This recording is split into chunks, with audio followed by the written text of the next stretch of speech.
Well, let's get started. One of the reasons that I really like Social Style's model of behavior is the way it is built. It is built on dimensions. Those dimensions form your x-axis and your y-axis. And they are simple to understand. They are easy to learn and to remember, and so you are able to get use from the model from the very first stages of learning about it. You don't have to wait until we have arrived at the end point. We're going to start learning and using this right away. And where we're going to start right now is with the x-axis, and that is your assertiveness dimension. How assertive are you? How do you behave when you are trying to influence people? And if we look at this as going left to right on the axis, we can think of it like this. People on the left side tend to be less direct. They're your indirect people. Than the people on the right side who are very direct.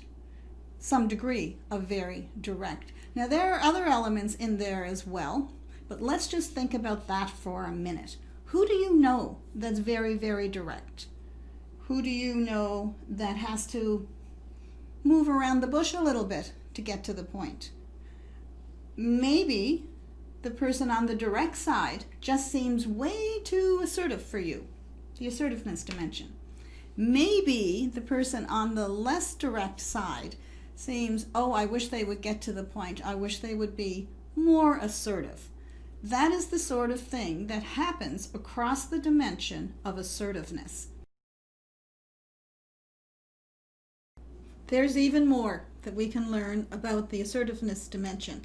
As well as direct versus indirect, you will often read or hear people talk about tell versus ask.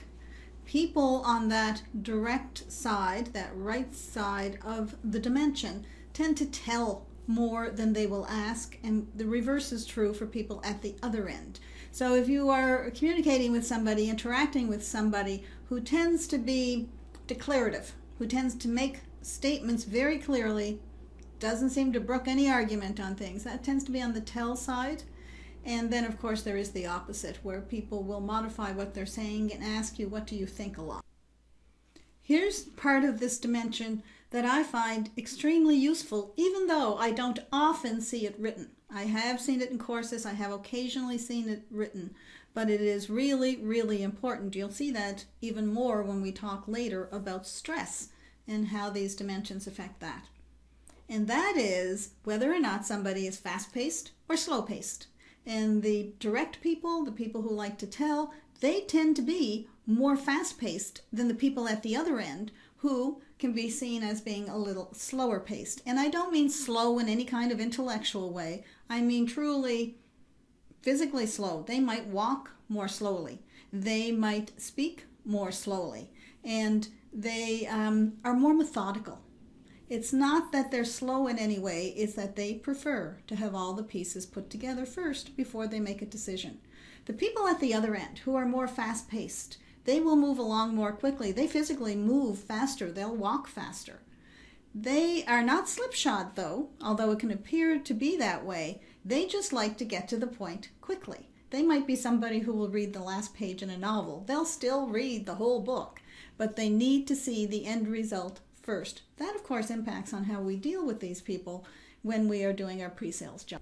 Now it's time to talk and think about observing the behavior of yourself and others for the purpose of saying to yourself, where is this person on the assertiveness dimension? And this is where you start really learning about people. And as we get into that, I am going to give you some examples of all elements of this dimension. And I'd like to start with a story, or a couple of stories really, to tell you how I have experienced some of this behavior.